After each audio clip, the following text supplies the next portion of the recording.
My name is Jason, and this is Just Watches. Okay, state of the collection time. So I find these videos super insightful because I love to see what watch reviewers actually keep in their collection. I also like to do this because it's kind of a record of the way my collection has changed over time. And I looked back at my 2019 state of the collection, and yeah, a lot of my watches have changed. So I am quite the flipper. I do tend to flip watches because I'm not really opposed to selling a watch. If something is not getting wrist time, I will sell it. So without further ado, here's the 2020 state of the collection. So I broke it into three categories, the first of which is heirloom status. So this category has two watches. The first watch is my Invicta. So this was kind of the watch that started this whole crazy obsession. It was a gift from my girlfriend at the time, now wife. And I had always been into watches before, but this was my first mechanical for watch. And for some reason, that really made watches click for me, and here we are. So I really like to keep this watch because it's kind of what set off this whole crazy hobby. When I first got it, I didn't even really know it was mechanical. I must have kind of shaken it when I took it out of the packaging. So it was running, and then it stopped. And then I thought, oh, that's weird. I guess the battery must be dead. And I flipped it over, and I was greeted by this NH35 through this exhibition case back. And I was just really, really fascinated by mechanical watches. I always kind of knew that mechanical watches must have existed, but I never really owned one, and I never really got that interested into them until I got this one. So I'll always keep this watch just because it kind of serves as that memory of getting into the watch hobby. So the second watch in the heirloom status part of the collection is actually a gift from my father-in-law. So this is his quartz chrono from the 1980s. When he found out I was into watches, he just really wanted me to have it. He didn't really wear it anymore, and he just thought it would be cool if I took it. So this is a Seiko 7A386110 quartz, and obviously it's it's seen some wear, but the function of the watch, it still keeps great time. The chronograph still works, day and date still works, so it's in perfect health. These movements were actually designed, they're all metal components, and they were designed to be serviced. So if you have parts for it, you can really keep these running. So this one's doing great so far. It has a lot of, patina and just wear, but overall it gives it a lot of charm, and it has a special connection to the family. So this one will be in the collection and has a permanent home.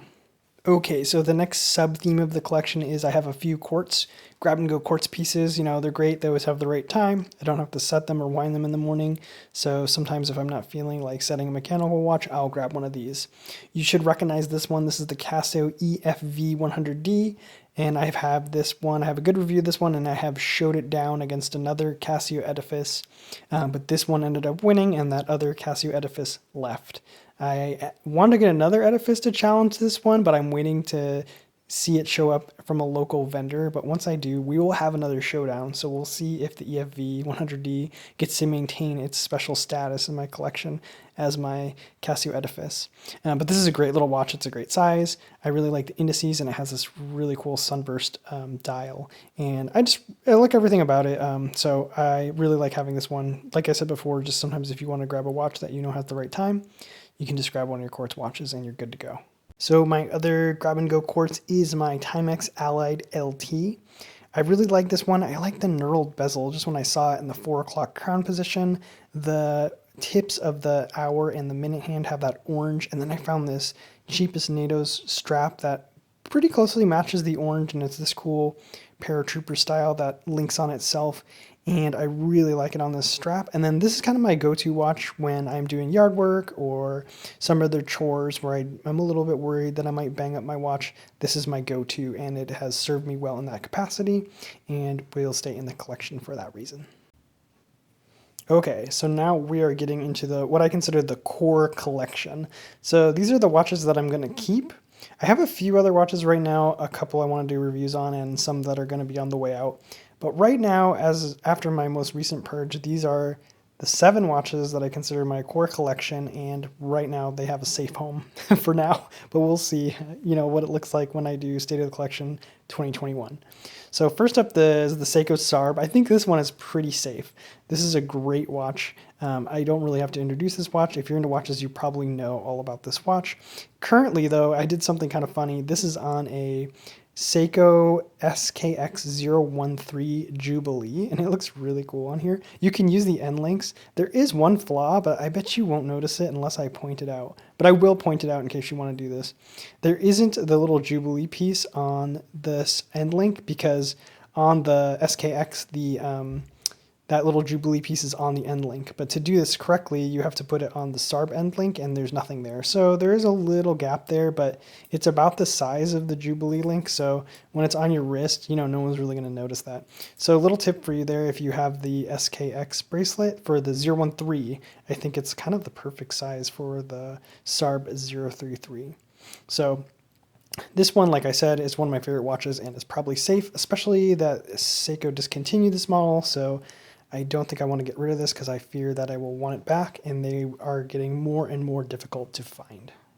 So next up we have the Codek Spiral. So this is actually a defunct watch brand. This was their first entry, the Spiral, under the brand name Codek, and the owner has since moved on to want to do other things, which is totally reasonable. I think this watch to me is a really perfect watch for people that are interested in watches, but I think maybe the styling of it was a little bit too out there to fully resonate with the watch community, and I don't really know why, but because I think this watch is amazing, but I don't think it really caught on. They got pretty cheap near the end. They also came in a blue model, but I think this watch is stellar. I just really like the design. That wave pattern on the dial is really dynamic, and then you have the indices spiraling out from the 3 and the 9 o'clock position. I love those skeletonized hands, the way they overlap. They kind of make different patterns that play with the other patterns on the dial. I love this strange case shape. And then this watch has a good movement. It has the ETA 2824, and it has a little bit of decoration and the Codek symbol. So, and I don't know, I really like it. It came on a leather strap initially, but I did put it on this Barton Elite, and it has the red back, which kind of complements that red tip on the second hand. So this was kind of cool, kind of an out there watch for me, but I always really like this one, and I think this one is probably safe, but check back in 2021. So next up is the Seiko Sarx055, and technically I guess this should have been an heirloom. This is the watch, it's my nicest watch, it's the watch I got for my wedding, so I really don't see myself parting with it. It's just, I really, really like this watch. It's kind of called the Baby Grand Seiko Snowflake. I would love to have the Grand Seiko Snowflake, but that's a little bit outside of my price range right now. So I got this one, and I'm really happy I did. They did an excellent job on the handset and the indices. They're razor sharp. And then I love the dial. It looks like ice to me. And they did a stellar job on the crystal. Has this super clear coating, and it really looks like the crystal is not there from a lot of angles, which really helps the dial and just the finishing on the hands and indices really pop because of how clear that dial is. It's also all titanium, which is very light. When you first try on a titanium watch, sometimes they feel cheap to people because, a lot of people associate weight with quality. But what you begin to realize if you get used to wearing one is they remain super comfortable throughout the day because they are so light. So that's the main appeal of titanium. The only downside is titanium tends to scratch. This one is held up pretty well. They do coat it with DiaShield, which I think works okay because it hasn't picked up that many scratches, but I do know titanium will scratch. So just something to keep in mind. So next up we have the Rdunae 6105 Vintage Turtle. Now obviously this is homage to the Seiko 6105. However, hunting one of those down now is very difficult, and they've gotten very expensive, and then you have to worry that if it's fake or frankened, and if it needs servicing, etc. I'm not really too into the vintage world because of those challenges. There are also modern reinterpretations from Seiko, but they're kind of in Seiko's new mid-tier range where they're dropping a lot of their Prospects watches at about $1,000, maybe $1,500 for the limited editions. And to me, once you get into the 4 figures for a watch, you're in luxury. It's basically a luxury watch at this point, and I think that kind of missed the mark of what this watch was originally intended to be, which was a affordable tool. So I think Rdunae, and there's other homages out there, they kind of hit the mark more of the price point of where I think this should exist, and I really like this one. So it kind of gives you that experience of the vintage 6105 without actually having to hunt down a vintage one. And then this one has a sapphire crystal, screw down crown. So you have a lot of the modern technology that would be in this watch that you won't really find, obviously, in the vintage one. Oh, it also comes on this really comfortable strap. They did a great job. It's very pliable and very comfortable. So This one I highly recommend if you can get your hands on it. It's all sold out right now, I think, but I think they're making more. So next up, we have this Orient Star Open Heart. I really like this one. I wanted to get an Orient Star for a while. It's kind of the higher level of the Orient brand. They're all made in Japan, and they have some unusual styles that I don't think they're as popular in the United States, so some of the styling is a bit different. But this one really struck me. I liked the green dial. It is appearing green today. In my review of it initially, it looked quite blue, so if you think I'm colorblind, that might be why, but I promise in real life it does look green, but I can see if it looks blue to you under the camera too. I totally understand that. But this one is just really cool. I love the kind of the gold second hand, and then the 12 and 6 have those Roman numerals. It's just kind of different and out there with the open heart. I've always liked open heart watches. They kind of remind you of the mechanical action, the heartbeat of the watch with that balance wheel. So I like to have one in the collection, and they're fun to show to people when you're trying to explain, how a mechanical watch works. It really helps if you can see either through the exhibition case back or if there is an open heart like on this watch. So this one is pretty cool, and I really like Orient Star. I feel like you get a lot for the money because they seem to sell for quite a bit under MSRP. I think this one is quite expensive MSRP, maybe in the $700 range, but they have them on Joma Shop for between $300 and $400, and at that price point, I think it's quite a deal. The bracelet is very nice. It has a nice movement, and the finishing on the hands and indices is very good. All right, next up we have the Nodus Sector Dive. Now Nodus is a very cool micro brand. I had their Contrail as well, but I ended up selling that one when I got this one. They are based out of LA. I think they make really interesting watches, and one of the things I love about Nodus is they make another wave of a watch. So for example, this is the Nodus Sector Dive from their first run of them, and now they are back with the Nodus Sector Dive version 2, and it's all new colorways. So it's kind of fun. A lot of micro brands, I feel like they make a watch once and then it kind of goes away, but I like that Nodus brings them back, but they make slight variations to the watch and they make slight variations to the colorways. So if you do miss out, just keep an eye out on, they might be having a new version of it soon. But this one, I just love the colorway, and I considered this watch for such a long time. I think I might have got the last one. I remember every other colorway was completely sold out, and I kept refreshing the website, and I didn't know if I wanted to pull the trigger on it, but I did, and I'm glad I did because I really like this watch. It's very different. I love the all blacked out bezel.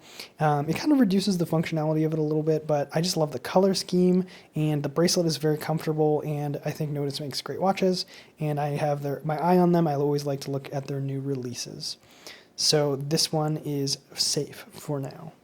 Last but not least is my Steinhart Ocean 39 GMT ceramic red and blue. So this is pretty new to the collection. I've always been curious about Steinhart. They seem like a lot of bang for your buck, and I can tell you guys that yes, this watch is just dripping with quality. I think I'm always looking for price point, kind of like how much can you get in a watch before you start to pay into the advertising and the hype and the luxury status of the brand.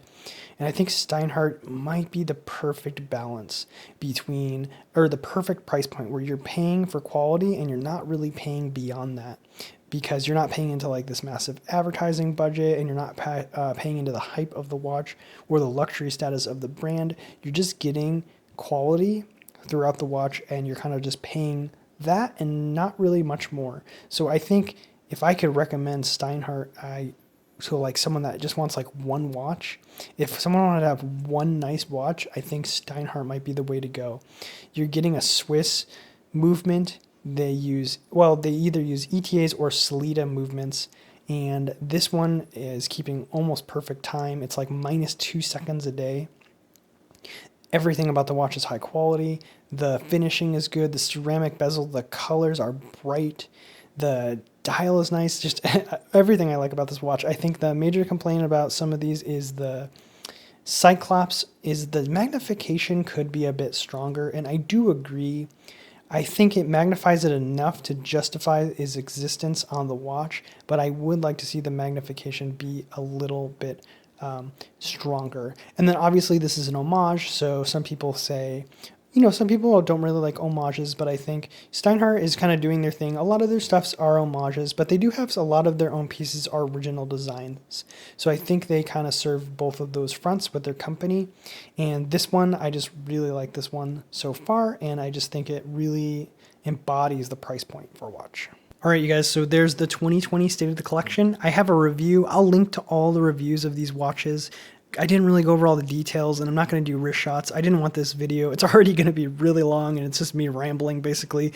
So I'll have links if you want to check out any of these watches in their individual video reviews. But other than that, if you're enjoying the content of this channel, I invite you to subscribe. And if you like the content of this individual video, give it a thumbs up. And then, of course, if you have any questions about this collection, go ahead and ask in the comments below, and I will try to answer your questions. Other than that, I will see you next time.